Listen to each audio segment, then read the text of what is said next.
ভাসুরের সাথে বিয়ে ঠিক হয়েছে আমার ৩ দিন পরেই বিয়ে। আমার এখনও ইচ্ছে করছে না ভাসুরের বউ হতে। যে মানুষটিকে এতদিন ধরে ভাইয়া ভাইয়া ডেকেছি, বড় ভাইয়ের চোখে দেখেছি, তাকেই কিনা এখন বিয়ে করতে হবে। উনিও প্রথমে এমন প্রস্তাবে রাজি ছিলেন না, ওনাকেও একরকম জোর করেই রাজি করানো হয়েছে।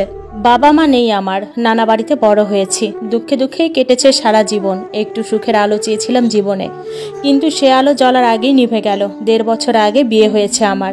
মানুষটা খুব পছন্দ করে বিয়ে করেছে আমায়, প্রেম করে নয়, পারিবারিকভাবে দেখতে গিয়েই পছন্দ করেছে আমায়।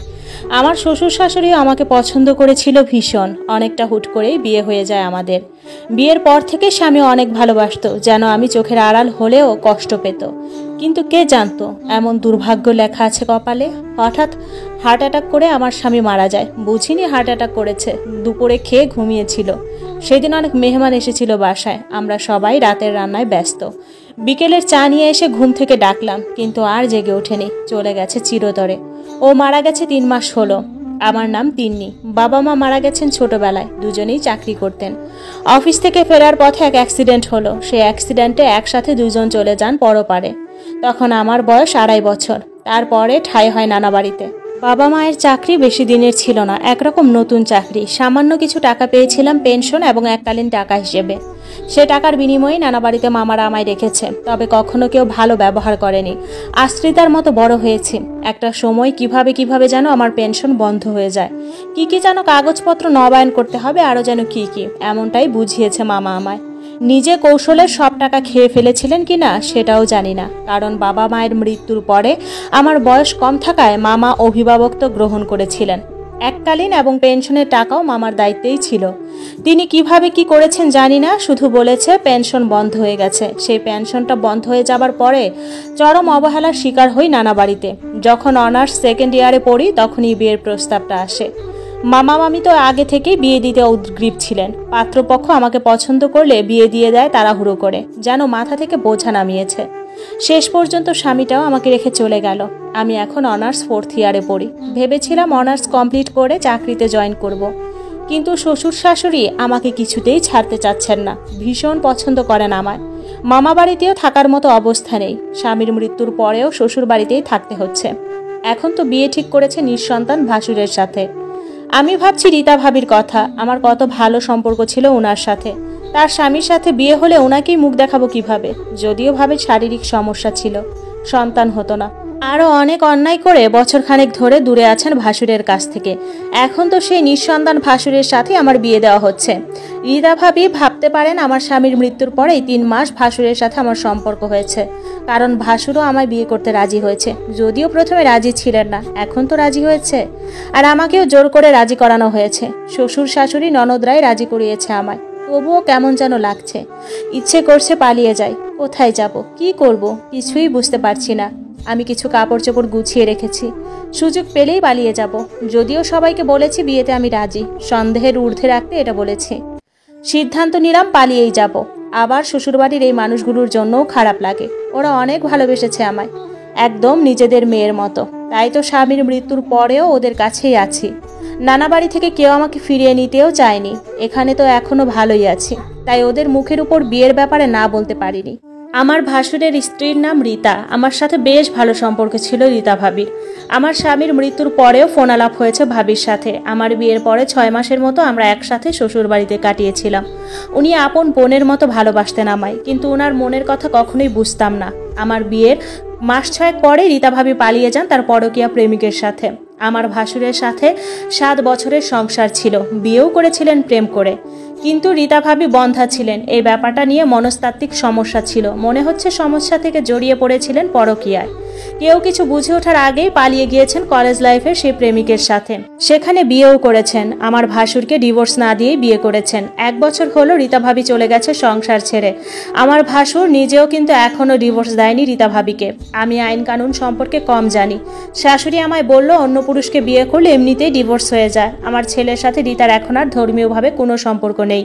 তোমার কোনো ভয়ও নেই। রীতা ফিরে এলেও আমার ছেলে আর গ্রহণ করবে না। আমার আপত্তি এখানেই। রীতা ভাবিকে ডিভোর্স লেটার পাঠিয়ে দিই, কি সমস্যা ডিভোর্সে? আমার ভাসুর যদিও আর কখনো কথা বলেনি রীতা ভাবির সাথে, তবুও মনে হয় ভাবি ফিরে আসতে পারেন, যেহেতু ডিভোর্স হয়নি। কিন্তু অন্য জায়গায় তো বিয়ে করে ফেলেছেন ভাবি। তারপরও আমার মনে হয় ডিভোর্স না হলে আমি যেন অন্যের স্বামীকে কেড়ে নিচ্ছি। যদিও ভাসুরের সাথে এ ব্যাপার নিয়ে আমার আলাপ হয়নি, আলাপ হয়েছে শাশুড়ির সাথে। উনি বারবার বোঝাচ্ছেন ডিভোর্স হয়ে গেছে ধর্মীয় রীতি অনুযায়ী। আমি মনে করি রীতা ভাবির নতুন বিয়েটাই হয়নি, উনি এখনও আমার ভাসুরেরই স্ত্রী। কারণ এক স্বামীকে ডিভোর্স না দিয়ে নতুন বিয়ে করলে সে বিয়েই হয় না। এসব ভেবেই সব গুছিয়ে নিয়েছি। এখন সকাল 6:30টার মতো বাজে। ফজরের নামাজ পড়ে শ্বশুর শাশুড়ি আবার ঘুমিয়ে পড়েছেন। ভাসুর হয়তো তার রুমেই আছেন। ননদরা এখনও আসেনি বিয়ে উপলক্ষে, বাকি মেহমানও আসবে আজ বিকেল থেকে। এখন বাড়ি একটু ফাঁকা, আমাকে এখনই পালাতে হবে। আমি গোছানো ব্যাগটা নিয়ে বেরিয়ে গেলাম শ্বশুরবাড়ির পেছন দিয়ে। ছোট একটি গেট আছে, গেট খুলে বের হয়েছি। এটা বাড়ির পেছনের রাস্তা। গেটের সামনে আমাকে অপেক্ষমান দেখে একটা সিএনজি এগিয়ে এসেছে। এই সময়টায় সাধারণত রাস্তা নীরব থাকে, সিএনজিরও চলাচল কম থাকে, কিন্তু আজ মনে হয় পেয়ে গেলাম। ভেতরে সম্ভবত একজন যাত্রী আছেন। সিএনজিটা এসে থামলো আমার সামনে। ভেতরের লোকটিকে দেখে আমি ফ্রিজ হয়ে গেলাম। আমার ভাসুরি এসেছেন সিএনজি করে, যার সাথে আমার বিয়ে ঠিক হয়েছে।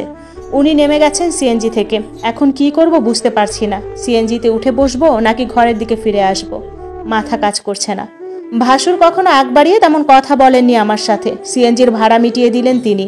আমি এখনও নীরব দাঁড়িয়ে আছি। উনি হাত নেড়ে সিএনজিটাকে চলে যেতে বললেন। সিএনজি চলতে শুরু করলো। আমি দাঁড়িয়ে আছি রাস্তার পাশেই। ভাসুর গম্ভীর কণ্ঠে বললেন, পালিয়ে যাচ্ছিলে নাকি? আমি জবাব দিলাম না। উনি বরাবরই গম্ভীর ভঙ্গিতে আবার আমার পানে চেয়ে প্রশ্ন করলেন, তোমারও কি কেউ আছে নাকি? যদি গোপন কোনো প্রেমিক থাকে তবে পালিয়ে যাও, আমি বাধা দেব না। আর যদি কেউ না থাকে তাহলে আমার হাত ধরো, তোমার হাত আমি কখনো ছাড়ব না। ভাসুরের কথাগুলো শুনে বুকের ভেতর কেমন যেন লাগলো। মনে হলো উনি অনেক কষ্ট থেকে এভাবে বলেছেন। আমি আর পা বাড়াতে পারিনি। বাড়ির গেটের দিকেই ঢুকে যাচ্ছিলাম। ভাসুরও বুঝতে পারলেন আমি ফিরে যাব না। তিনি আমার হাত থেকে ব্যাগটা নিলেন। ধীর কণ্ঠে বললেন, মায়ের কাছে গতকালই শুনেছি তুমি রীতার ডিভোর্স চাও। তুমি যা চাও সেটাই হবে। ধর্মীয় মতে রীতা অলরেডি ডিভোর্সড হয়ে গেছে। তারপরেও আমি ডিভোর্স লেটার পাঠিয়ে দিব। ওকে ডিভোর্স দিয়েই তোমাকে বিয়ে করব। আমি চুপটি করে রইলাম। উনি আমার চেয়ে বয়সে বেশ বড়, মিনিমাম 10 বছরের মতো হবে। তারপরেও কেন যেন বিশ্বাস এলো ওনার উপরে, যে বিশ্বাসটা এতদিন শাশুড়ির কথাই খুঁজে পায়নি। শাশুড়ি বারবার ওই ডিভোর্সের ব্যাপারটি এড়িয়ে যেতে চেয়েছেন, অথচ উনি কত সহজেই রাজি হয়ে গেলেন। আমি ঘরে ফিরে এলাম ভাসুরের সাথেই। উনি আমার হাত ব্যাগটা দিতে দিতে বললেন, যাও চা বানিয়ে নিয়ে এসো, একসাথে চা খাবো। আমি চলে যাচ্ছিলাম ভেতরের দিকে। তিনি পেছন থেকে ডেকে বললেন, স্বর্ণকারের বাড়িতে গিয়েছিলাম এই 7 সকালে। তোমার জন্য চুড়ি বানাতে দিয়েছিলাম তো, ওইটাই নিয়ে এসেছি। স্বর্ণকার লোকটা গত রাতে ফোন দিয়ে বলল বেড়াতে যাবে, আসবে 1 সপ্তাহ পরে। উনি চলে গেলে বিয়েতে যদি তোমায় চুড়ি দিতে না পারতাম, তাই সকাল সকাল গিয়ে নিয়ে এলাম। আমি অবাক হলাম ভাসুরের কথা শুনে। কোথায় যেন সুখ সুখ অনুভূত হলো। স্বামীর মৃত্যুর পরে এই প্রথম কারো কথা অনেক বেশি ভালো লাগলো। আমি মনটাকে স্থির করলাম। আর কোনো লুকোচুরি নয়, ভাসুরকেই গ্রহণ করব স্বামী হিসেবে। তিনিই হয়তো হবেন আমার বাকি জীবনের অজানা সুখ পাখি।